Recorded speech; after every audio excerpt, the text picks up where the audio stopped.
السلام عليكم ورحمة الله وبركاته. ازيكم عاملين ايه يا احلى متابعين؟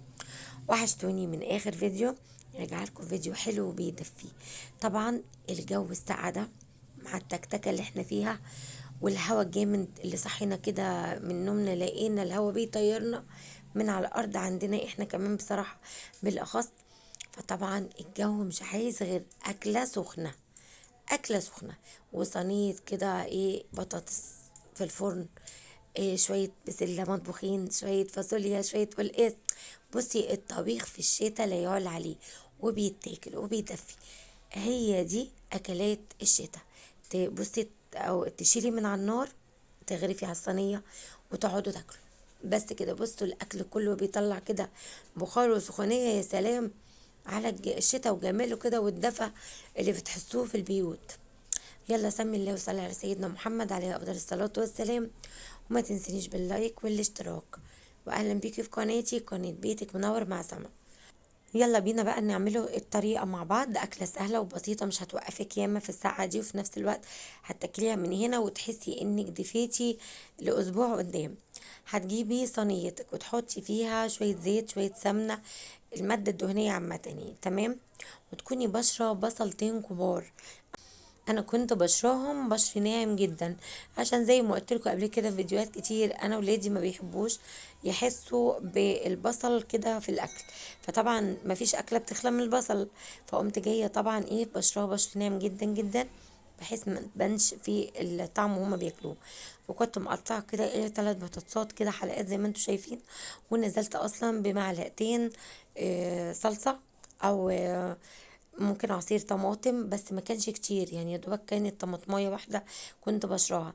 انا مش عايزه اعمل بطاطس مطبوخه، انا يا دوبك هعمل كده بطاطس كده ايه، عارفين كده البطاطس اللي في الفرن اللي هي ما بين البيضه وما بين اللي بالصلصه، فاهمين ازاي؟ مش عايزاها مطبوخه. انا بحبها كده مع الرز البسمتي، إيه، ناشفه كده شويه. المهم يعني زي ما شفتوا كده شوحت البطاطس مع البصل والطماطم، تنزل عليهم بالميه، سبتهم بقى ايه شوحيتهم ويستوي. نيجوا بقى نعمله مع بعض. رز البسمتي طبعا هتجيبي حله وتحطي برضو فيها الماده الدهنيه، شويه مثلا زيت على معلقه سمنه. ونزلت بقى ببقيه البصل المفروم، يعني حوالي ايه معلقتين كده بصل مفروم تمام. وزودت شويه زيت كمان عشان الرز البسمتي يبقى مفرفر كده معايا، والحبايه بحبتها. ونزلت بقى بالتوابل بتاعتي، شويه كركم على شويه بصل باودر وشويه توم باودر، شويه ملح وشويه فلفل تمام. وهفضل اشوح كده البصله مع التوابل والمادة الدهنية. لقيت البصلاية بتاعتي بدأ كده لونها يغمق مني، يعني الدهب الغامق ده. قمت برضو بشرة طماطماية، كله في المبشرة ما استعملتش الخلاط. طبعا في كده في المبشرة يعني إيه، عارفين كده خروم كده ايه ضيقة، بشرت فيها الطماطمية ونزلت بيها كده زي ما شفتوا. واول الطماطمية كده ايه ما بدأت تسبك معايا كده حاجة بسيطة، قمت جاية طبعا ايه نازلة بكمية المية المناسبة لكمية الرز اللي انا عاملاه. يعني مثلا انتي لو عاملة 3 كوبايات رز، حطي 4 كوبايات مية، لان الرز البسمتي بتزودي كوباية زيادة عن الرز البلدي بتاعنا تمام. حطيتهم بقى على العين التانية علشان ايه المية تغلي، وبعدين اسقط الرز البسمتي. طبعا انتي في الاثناء دي الرز البسمتي بتكوني غسلاه ونقعاه قبلها بنص ساعة اقل حاجة يعني تمام، علشان برضو ما يطولش في السوا بتاعه. طبعا والبانيه انا عملته معاكم كتير قوي وبالطريقه السهله. هتوفري بيض وهتوفري لبن، هتوفري فيجيتار، هتوفري دقيق بقسماط، بصي او بقسماط مطحون، هتوفري كل ده. عاملاه بطريقه سهله جدا جدا، ويطلع معاكي مقرمش وحلو جدا جدا. والكفر بتاعه ناشف. طبعا الميه غليت ونزلت بقى بالرز بتاعي اهوت البسمتي وظبطت ملحه. خلاص كده واسيبه بقى يستوي. طبعا انا بقى في الوقت ده بقلي البانيه. اكله سهله وبسيطه وحلوه جدا جدا، وهتدفي جدا جدا في الساعه دي لو انتي محتاره على الاكل كل يوم. مع ان الشتاء بصراحه ما فيهوش حيره اكل، خضاره كتير وطبيخه كتير. والساعة عامة بتحبي انك تقومي وتتحركي وتطبخي علشان تتدفي. الوقفة قصاد البوتاجاز بتدفي عكس الصيف خالص بصراحة. بصوا بقى الرز بتاعي بقى حلو ومفرفر ازاي، والحبايه بحبتها ومفيش واحده لازقه في اختها. خلاص كده انا خلصت بقى كده ايه البانيه اللي بقليه.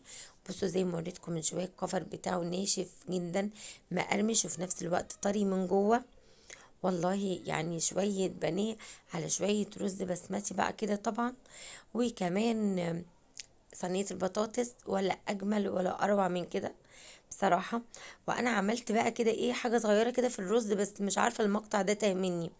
اللي هي ايه، سخنت كده فحمايه، حطيتها كده في ورقه فويل وحطيتها في قلب حله الرز، نزلت بشويه زيت وقفلت على الحله على طول، بحيث الرز كده ياخد من طعم بخار الفحم كده، يبقى زي الرز كده المطاعم، بيبقى طعمه حلو قوي قوي زي بالظبط رز الكبسه اللي احنا بنعمله. وخلصت بقى الاكل كله الحمد لله، ناقص بس اغرفه وناكله. إيه، طلعت بقى شويه اللفت الحلوين اللي انا كنت لسه عاملاهم، ونزلت لكم بفيديو شورتس بيهم. وكان عندي برضو ليمون مخلل عاملاه، طبعا المخلل ده ما بيتقطعش من بيتي لان هو من مقبلات الاكل بصراحه. تمام. وعملت كده طبق خضار حلو يعني، خيار مخلل على لو عندك طماطمتين، عندك جزرتين. بصراحه انا قطعت خيار بس يعني، اهو بقى خيار ومخلل، لفت وليمون. وهتشوفوا بقى الاكل وهو نازل بقى ايه من الحله، الرز الجميل وعليه كده شويه البانيه. شكل الصينيه تفتح النفس بصراحه، لان زي ما قلت لكم قبل كده، العين بتاكل قبل المعده. يعني لو شكل الاكل حلو كده ونازل من حلتك بقى، الله الله، بصوا شكل الرز، بصوا شكل الرز والله جميل. الف هنا وشفا على قلوبنا وعلى قلوبكم كمان.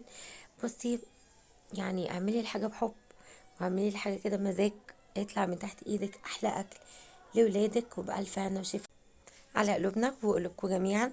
رصي بقى صينيتك واكلك بطريقه كده تفتح النفس، عشان تبقى صينيتك بتشهي وتفتح نفسهم كده على الاكل. بصوا بقى حبايبي، دي كانت اكلتنا النهارده. يا رب يكون الفيديو عجبكم، وقدرت اوصل لكم اي فكره لو كانت بسيطه في حيره اكل كل يوم هتاكلوا ايه. فدي كده ايه من ضمن قائمه اكلاتي الاسبوعيه. انا عندي بقى عيالي بيحبوا صينيه البطاطس بالطريقه دي، ويحبوها كده يا اما فوقيها كفته صوابع كفته، يا اما برضو مع بانيه مشوي. ولما بعمل بانيه مقلي بعملها لهم برضو وبياكلوها بألف هنا وشفا، تعجبهم جدا بقى. زي ما قلت لكم بقى، شويه خيار شويه مخلل مع الرز البسمتي بقى كده اللي انا عاملاه كده بطعم الفحم. شغل مطاعم والله العظيم. يعني يتهيألي الأكل ده لو رحتي طلبتيه من بره هتطلبيه بمبلغ يعني وقدره. فالحمد لله، ربنا يقدرك ويقويكي ويعينك وتعملي لولادك كل حاجة حلوة في البيت. طبعا بعد دعمي الأكل زيادة بطبق سلطة خضراء وطبق طحينة. يعني كده عايزة تعملي سلطة كول سلو، عايزة تعملي تومية، انتي وراحتك. وده كان الشكل الأكل النهائي. انا لو كان حد عندي بيحب السلطات اللي قلت لكم عليها دي انا كنت عملتها. يلا بألف هنا وشفا على قلوبنا وقلوبكم جميعا يا رب العالمين. ويا ريت يا حبايبي ما تنسونيش بقى باللايك والاشتراك، اللي اول مره بيشوف قناتي فعلوا الجرس عشان يوصلكم كل جديد من قناه بيتك منور ومع سما. ويا ريت تدعموني بلايكات كتير، انا بقول لكم افكار وتنويعات يعني في الاكل كل يوم حيره. واشوفكم على خير في الفيديو الجاي ان شاء الله. السلام عليكم.